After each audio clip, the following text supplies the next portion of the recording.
Assalamu alaikum everyone. Welcome back to the channel. In today's video, we will be going over the syllabus aims, assessment objectives, and the syllabus outline for O-level Islamiyat paper code 2058. So let's get started. Okay, before getting started for syllabus aims, I just wanted to give you a quick idea what syllabus aims are actually is. So basically, in simple terms, these describe what the course is all about and what we are expected to learn in O-level Islamiyat. So in general, syllabus aims is all about what we will be going to learn in general in all over the Islamiyat. तो syllabus AIIMS आपको explain करते हैं कि हम किस तरह O level इस्लामियत में in general हम क्या पढ़ने जाएंगे okay so the first point is the aim of the syllabus are to enable candidates to acquire a knowledge of major sources of Islam, its main belief, and its early history.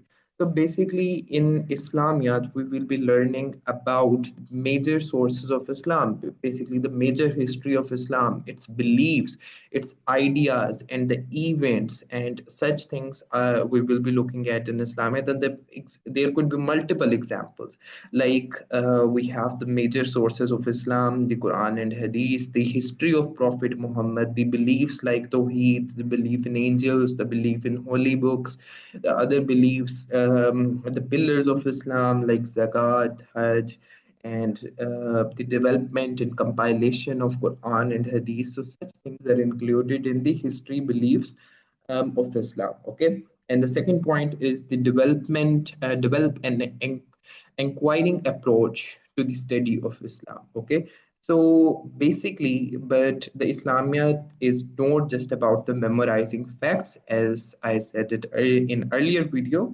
The syllabus also aims to develop an inquiring approach to the study of Islam. This means you will learn how to think critically, ask questions, and seek deeper understanding instead of just accepting information at a face value. Okay, so in Islamiyat, you have to think critically in certain questions. Like some students will already know that there are in 14-mark question there are two portions. Like the A part is about a excellent question, and the B part is about the critical thinking and how the teaching of A part can be implemented into the B part, or how the teachings of A part could benefit the Muslim today. Okay, so इसके अंदर क्या होता है कि इस्लामियत के अंदर कुछ ऐसे certain parts होते हैं जहाँ पे आपको critically think करना पड़ता है, तो उसकी भी आपको practice होनी चाहिए. आपने बस explain करना होता है कि how certain teachings को हम किस तरह मुस्लिम की जो मौजूदा लाइफ है उसके अंदर किस तरह उसे implement करा सकते हैं, ताकि वो जो आज के मुसलमान हैं उनको किस तरह उससे benefit हो. Okay, and the third point is the identify and explore the religious, historical, and moral questions raised in the material they study. Okay. So lastly, we have the material and religious questions.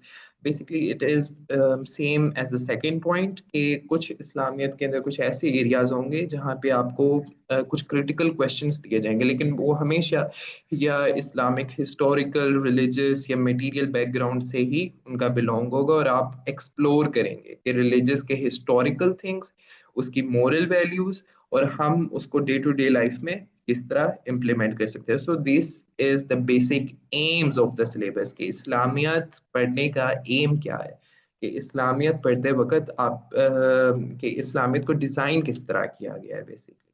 Okay, so let's move on to the assessment objectives. For assessment objectives, these are often referred as AOS. Okay, and also what we will be going to look at what assessment objectives are basically, what they are. Okay, so think of them as a criteria that examiner used to grade your answers in the exam. In other words, when you answer a question in Islamiyat, the examiner doesn't just look at what you wrote. They will look at how well your answer meets the specific objectives. Okay, तो assessment objectives is all about कि इस्लामियात के अंदर आपका examiner दो तरह के assessment objectives को आपके आंसर में जज करता है, specially for the 14 marks. Okay, so इस असेसमेंट ऑब्जेक्टिव्स एक ऐसा क्राइटेरिया है जिसके अकॉर्डिंग एग्जामिनर आपकी अंडरस्टैंडिंग को और आपकी थिंकिंग को जज करता है। और आगे जब हम लेवल मार्किंग पढ़ेंगे तो उसके अंदर हमें बात पता लगेगी कि एग्जामिनर आपको आपका जो पेपर होता है वो किस तरह मार्क करता है, because there are certain assessment objectives and level marking.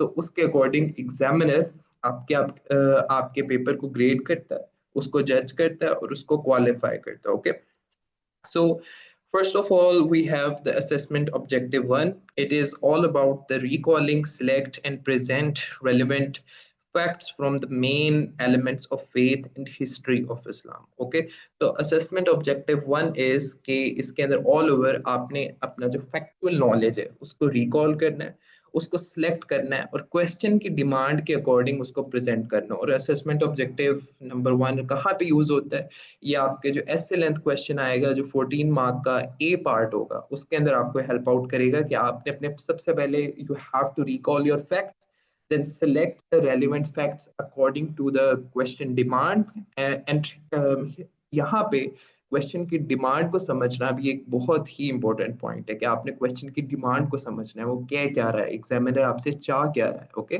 तो फिर आपने उसको रिकॉल करना है, फिर उसको प्रेजेंट करना है रेलिवेंट फैक्ट्स को इन द रेलिवेंट ऑर्डर, जिस तरह एग्जामिनर ने आपको कहा है। जिस तरह कुछ क्वेश्चंस में उसने एक रेलिवेंट सीक्वेंस मांगी होती है कि आप 610 एडी से लेके आप मुझे 611 एडी या 632 एडी तक के इवेंट्स लिखो, तो आपने उसी ऑर्डर के अंदर उसी डेट्स के अंदर आपने लिखना होता है। ओके, लेकिन इस तरह के क्वेश्चन बहुत रेयर होते हैं। So this was the assessment objective one, and the assessment objective two is to demonstrate and understanding of their significance in the teachings of Islam and in the lives of the Muslim. Again, this is all about the B parts, the 4 mark question of the 14 mark question, and this is always where the students जहाँ पे student फंस जाते हैं।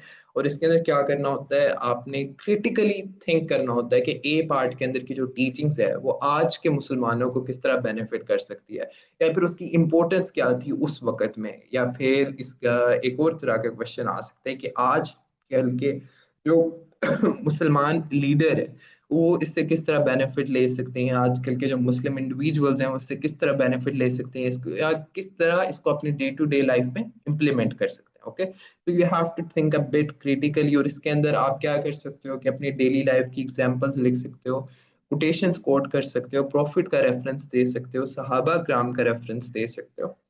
सो इस तरह की जो चीज़ें होती हैं वो इसके अंदर आती हैं। So another important thing is के for question number one, you can get up to 8 marks, and these are usually focused on the factual recall. The question number one is not entirely about the factual recall, because दो parts होते हैं question number one के अंदर। जो first part है वो entirely about factual recall का होता है, और इन क्वेश्चन नंबर टू से लेके 5 तक जो 14 मार्क के क्वेश्चन है वो दोनों होते हैं। उसके अंदर असेसमेंट ऑब्जेक्टिव नंबर 1 भी आता है और असेसमेंट ऑब्जेक्टिव नंबर 2 भी आता है। मतलब इसका क्या मतलब है कि वहां पे आपका फैक्चुअल रिकॉल भी चाहिए और आपकी ability to understand and critical thinking भी उसके अंदर अप्लाई होती है। Okay, so that was it for the syllabus aims and assessment objectives. In next video we will be looking at um, syllabus outline. Okay.